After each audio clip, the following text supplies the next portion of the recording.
Good morning student. अभी तक हमने पढ़ा कि जबरा और हल्कू की ठंड काटे नहीं कर रही थी और जबरा बार बार भौंक रहा था, लेकिन हल्कू को ठंड ने थोड़ी सी राहत दी थी, जिससे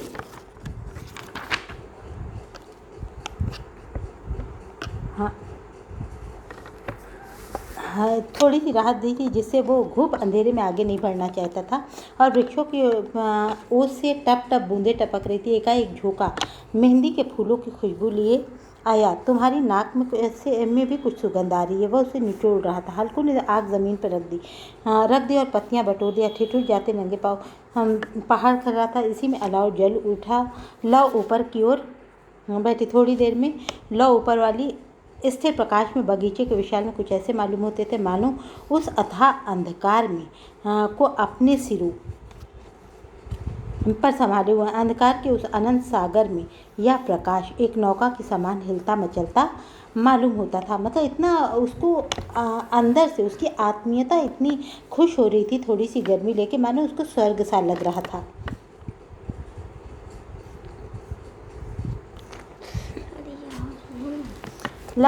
हल्कू अलाव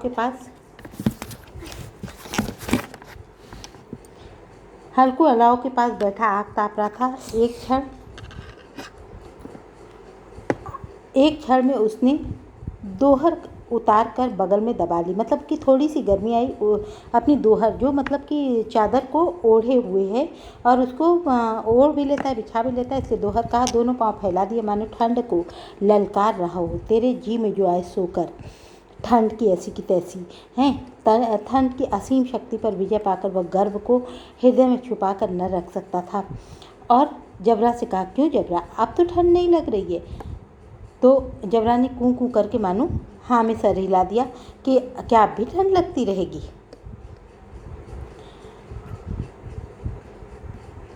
हल्कू ने फिर चादर ओढ़ ली। अच्छा, अलाव में कूदकर पार कर दवा करूँगा। जबरा ने आग की ओर कातर नेत्रों से देखा। और मुन्नी से कल न कह देना, मुन्नी से न कह देना, नहीं तो लड़ाई करेगी। यह कहता हुआ वो उछला और अलाव के ऊपर से साफ निकल गया। उसके लिए कोई बात नहीं थी। जबरा आग के चारों ओर घूमकर उसके पास आ खड़ा हुआ और कहा, हल्कू ने कहा, चलो चलो ऊपर से कूद कर आओ। तो अब वह उसके साथ खेल रहा था। वो ऊपर से कूद कर आग के ऊपर से कूद रहा था और इस तरह से दोनों आपस में गर्मी का आनंद लेकर के खुश थे, उसी में खेल लेते। पत्तियां पूरी तरह जल चुके थे। बगीचे में फिर से अंधेरा छा गया था और फिर न जाने कब इसको नींद लग गई, हल्कू को नींद लग गई और जबरा चुपचाप अपना आँख बंद किए पड़ा था। फिर जबरा ज़ोर से भौंक कर खेत की ओर भागा। जबरा को एहसास हुआ कि मानो कोई आया है और वो भौंकने लगा।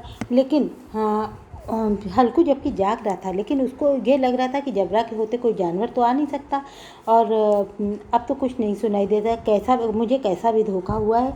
जबरा, तुम्हें कुछ धोखा हुआ है? उसने ज़ोर से आवाज़ लगाई, जबरा इधर आओ, जबरा। लेकिन जबरा भौंकता रहा, उसके पास नहीं आया। फिर खेत में चरे जाने की आहट मिली। अब वो अपने को धोखा न दे सका। अब हल्कू नहीं धोखा दे सका अपने को, इसलिए कि अब उसको आहट लग गई थी कि नीलगाय चर चुकी हैं और हिलना सा, उसे अपने आप को हिलाना सा, जैसे कैसे दंगाया सा बैठा हुआ था। उसे लगा कि थोड़ा सा नींद, जो थोड़ी सी गर्मी लेकर के नींद ली, वो कितनी नुकसानदायक हुई। सारी फसल तो चर ली गई। इस जाड़े पाले में खेत जाना, जानवरों के पीछे दौड़ना असूझ सा जान पड़ा। वह अपनी जगह से न हिला। उसने ज़ोर से आवाज़ लगाई, लीहो लीहो लीहो। फिर जबरा भौंक उठा। जानवर खेत चर रहे थे। लीहो लीहो मतलब इसके लिए कि सब लोग आओ भगाने के लिए। फसल तैयार चर रहे थे, फसल तैयार थी। कैसी अच्छी फसल थी, पर ये सब दुष्ट जानवर उसका सर्वनाश किए डालते हैं। हल्कू पक्का इरादा करके उठा। 2-3 कदम चला। एकाएक हवा का एक ऐसा ठंडा चुभने सा बिच्छू के डंक सा झोंका लगा। कि वह बुझते हुए अलाव के पास आ बैठा और राख को कुरेद कर अपनी ठंडी देह को गरमाने लगा। मतलब अब उसने सोचा कि अब क्या कर भी क्या सकते हैं, तो फिर से वापस आकर के अपनी देह को गरमाने लगा। जबरा अपना गला फाड़ डाल रहा था। नीलगाय खेत का सफाया कर रही थी, लेकिन वह शांत सा बैठा था, इसलिए कि कुछ असहनीय ठंड थी और कुछ उसको ऐसा लग रहा था कि अब तो बुरा हो ही चुका, अब क्या किया जा सकता।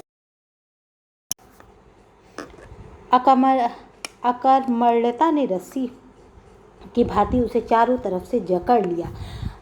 काम न करने की राह ने। उसी राह के पास ज़मीन पर वह चादर ओढ़कर सो गया। अब वह सो गया। जब सवेरे उसकी नींद खुली तब उसको लगा कि ये क्या हो गया। धूप फैल गई है और मुन्नी कह रही थी कि क्या आज सोते ही रहोगे तुम यहाँ आकर, और उधर सोते रहे और सारा खेत तो चौपट कर दिया। हल्कू उठा बोला, क्या तू खेत से होकर आ रही है? तब मुन्नी बोली, हाँ, सारे खेत का सत्यानाश हो गया। भला ऐसे भी कोई सोता है जैसे मर गया हो, ऐसे कोई सोता है? तुम्हारे यहाँ मड़ैया डालने से क्या लाभ? हल्कू ने बहाना बनाया कि मैं मरते मरते बचा, तुझे अपनी खेती की पड़ी है। पेट में ऐसा दर्द हुआ कि मैं ही जानता हूँ। फिर दोनों खेत पर आए और देखा सारा खेत रौंदा पड़ा हुआ है और जबरा मड़ैया पर चित लेटा है, मानो प्राणी ही ना हो। दोनों खेत की दशा देख रही थी। मुन्नी के मुंह पर उदासी छाई थी। हल्कू मानो एकदम प्रसन्न था, इसलिए कि अब उसे ये समझ में आ चुका था कि खेती करना बेकार है। वो बहुत प्रसन्न था कि कम से कम इस ठंड में तो अब खेत पे नहीं सोना पड़े, ना खेत रहेगा ना हमें खेत पे सोना पड़ेगा। चलो अच्छा हुआ खेत जल गया।